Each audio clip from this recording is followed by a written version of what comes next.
So, hey guys, welcome to Coding Logs. Uh, so, this will be first lecture on application characteristics. Cool. So, today we learn about what is latency and different aspects of latency. It's a very important thing. We discussed in the case of distributed system how it's a low latency kind of thing or more real time experience sort of thing. Cool. So, for example, if I live in a place A and I wanna go to some place B. Cool, cool guys. So the time in going to B is, for example, T1 and returning is T2. So the latency is basically the total sum of both time. Cool. Basically, it's the round trip time.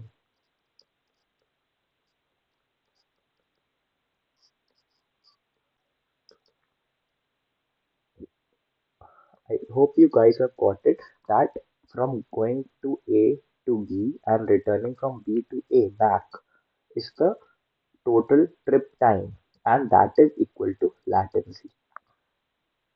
In the programming world, if we define latency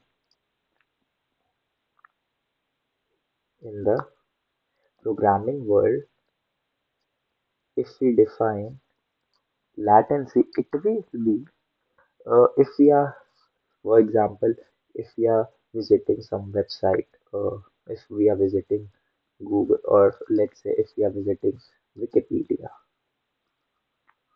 So, what will be, how will be the latency calculated? The latency will be when we make request, the time taken to make request and time to for it to respond by the server. It will be the total trip time, total trip time, and that will be equal to the latency. Cool. So basically, latency consists of the network calls plus the computation of data.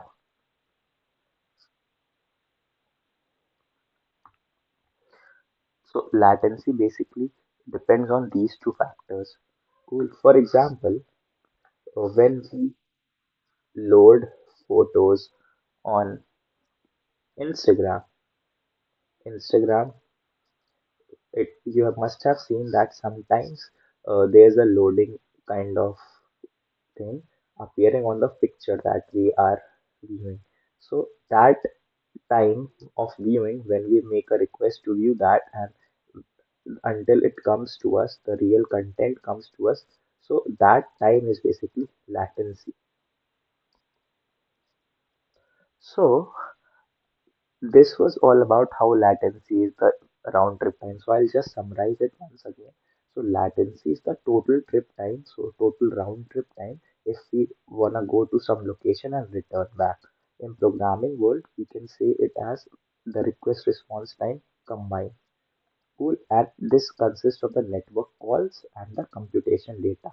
So it's basically the sum of both the terms. Now we look at how latency has impact on the different architectures.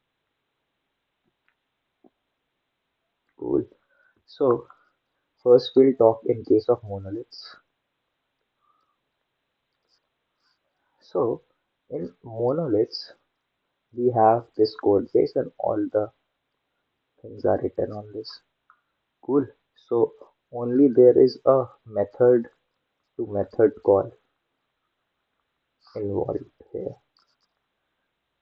Cool.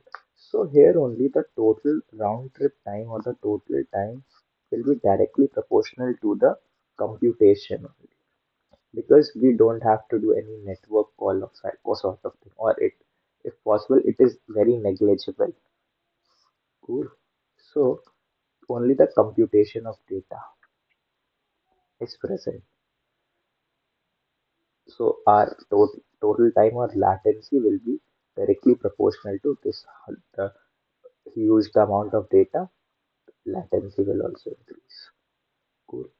And on the second side, if we look in the case of distributed systems, if we look in the case of distributed systems, for distributed systems, we have network call between multiple devices. There are multiple devices, and we have a network call between them. Plus, there will be data computation as well. So here the total time will be network call plus the data computation. So this way the latency will increase. So the latency in case of monoliths is better. Means in monolith we get more real time experience because of the lower latency. So this was the main thing that the main points that you need to know regarding latency. Also, because latency is important because we want to give customer the best experience, then only our company will get to high standards. Cool. So better customer experience. For that, we need to in- work on a latency part. We need to increase the performance of device. So having the right knowledge about latency, what all calls are there and how data is computed and how can we make it more efficient is very important. So,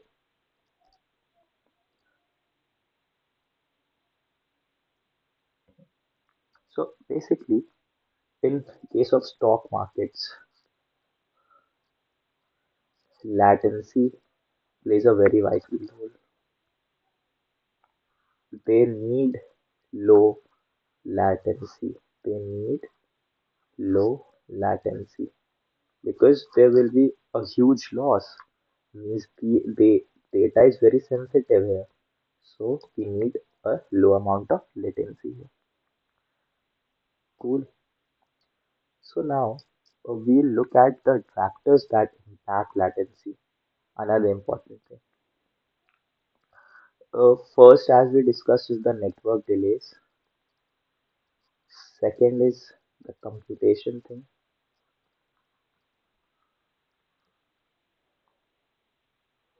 So the network delays can be fixed by increasing the bandwidth.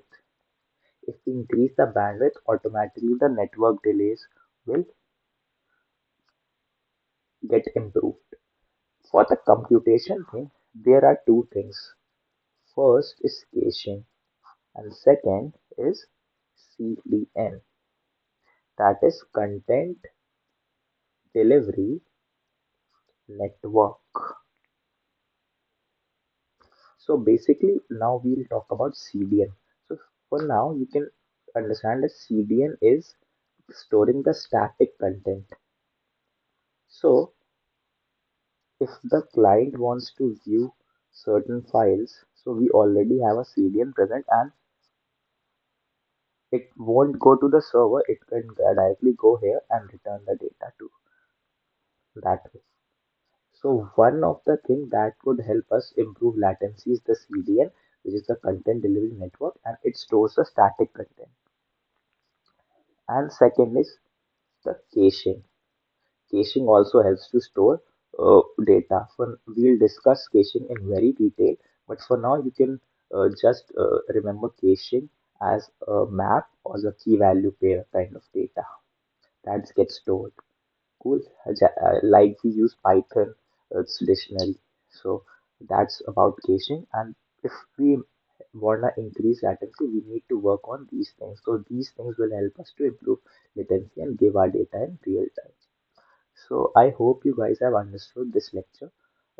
We'll meet in the next lecture with some more detailing. Thank you.